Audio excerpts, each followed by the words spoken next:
And thanks for staying with us, everyone. First up, the year-on-year inflation has seen a fall for the fourth month this year to 41.2% in April 2023. This has extended this inflation process since January this year. According to the Ghana Statistical Service, both food inflation and non-food inflation dipped last month. Let's hear more from government statistician Professor Samuel Kobneni. Month-on-month basis, the only division that recorded a deflation for the month of April 2023 was transport, with a deflation of 1.1%.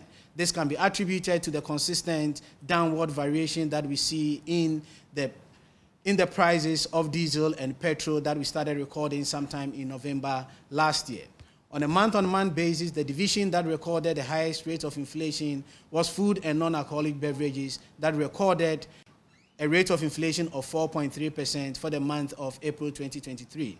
This was followed by health and followed by furnishing, with health recording a month-on-month inflation of 2.9%, followed by furnishing household equipment 2.1% for the month of April 2023. We assess the contributions of the 13 divisions for the overall inflation of 41.2% for the month of April 2023. We continue to see the dominance of food and non-alcoholic beverages in contributing to the overall inflation rate of 41.2%. Specifically, food and non-alcoholic beverages contributed more than 50% of the rate of inflation that was recorded for the month of April 2023. Specifically, the contribution of food and non-alcoholic beverages for the month of April 2023 was 50.9%. We identified 7 out of the 13 divisions that contributed less than 10% of the overall inflation. So these 7 out of the 13 divisions, specifically personal care, recreation and others, information and communication, education, health, restaurant, and insurance and financial services. If you sum up the contribution of these 7 out of the 13 divisions, they contributed less than 10% of the overall inflation that was recorded for the month of April 2023. The converse means that 6 out of the 13 divisions contributed more than 90% of the overall inflation that was recorded for the month of April 2023. And that was government statistician Professor Samuel Kobneni. We want to bring in senior finance lecturer at the University of Cape Coast Business School, Sarah Mkawo. Good afternoon to you. So yet another significant decline from 45% to 41.2%. What does it say about government's quest to beat down inflation? Yeah, thank you very much. The decrease that we are seeing is a step in the right direction, telling us that government is making efforts to ensure that inflation is kept and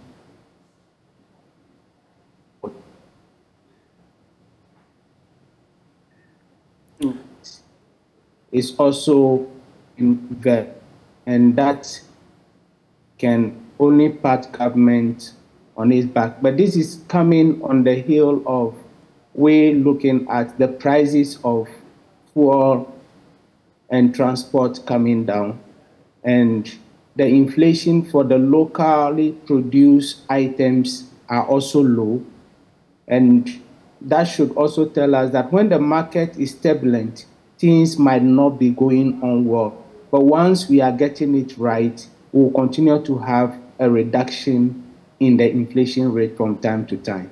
Well, help me. Is there something extraordinary the government is doing? Because you talk about the factors like fuel prices going down, a stable cedi.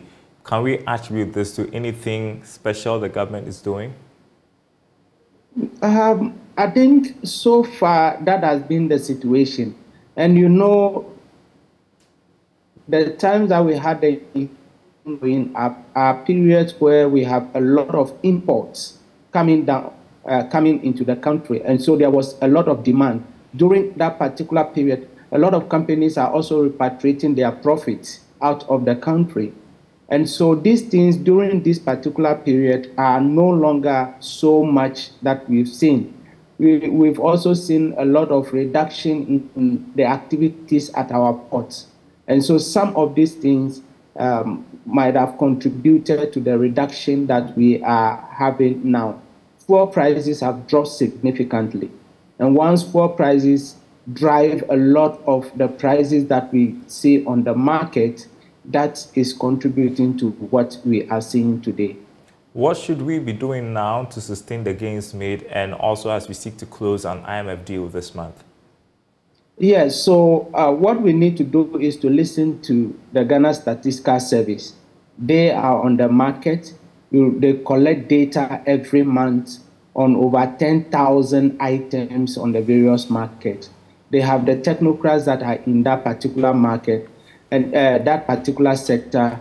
And so if government will be able to listen to them on the suggestions that they have made, that will be very well for us. We also need to ensure that the gains that we have made during this period, we don't go back on it.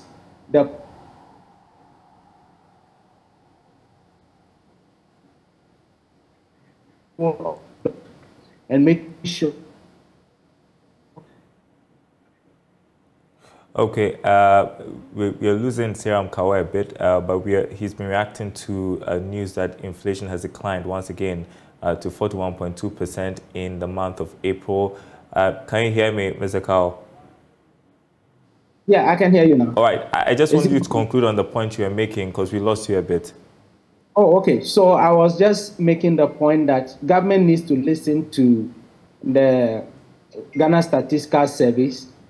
They need to ensure that the control of the dollar, where not everybody can just trade in the dollar, they maintain it. The control of the dollar account that they have with the various banks are also looked at.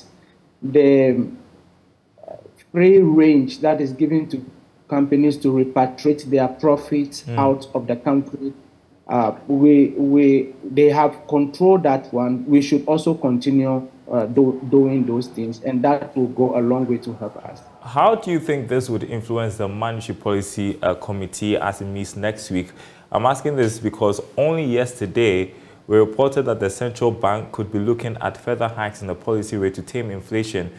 Inflation is going down. Why would you want to increase the policy rate again? Yeah, so looking at it consecutively for 3 months, we have inflation coming down. And so for me, I would say that when the Monetary Policy Committee meets, they would look at these things that are happening and will maintain the rate as it is now and look at how it will affect the months that are coming. And so I do not see a change in the monetary policy rate. And you do not support it, do you? I don't support it now. As we have it, I wouldn't support a hike in the policy rate because already we have the average interest rate going for around 35%. Some might be low, some might be high. And so if the policy rate goes up, it's going to affect the cost of capital. And already businesses are crying they are not having the needed capital to do whatever they want to do. And so if Bank of Ghana hikes the policy rate, it will affect and harm the business community. Looking at the back of the taxes that have been passed, the tax revenue laws that have been passed and signed by the president into law,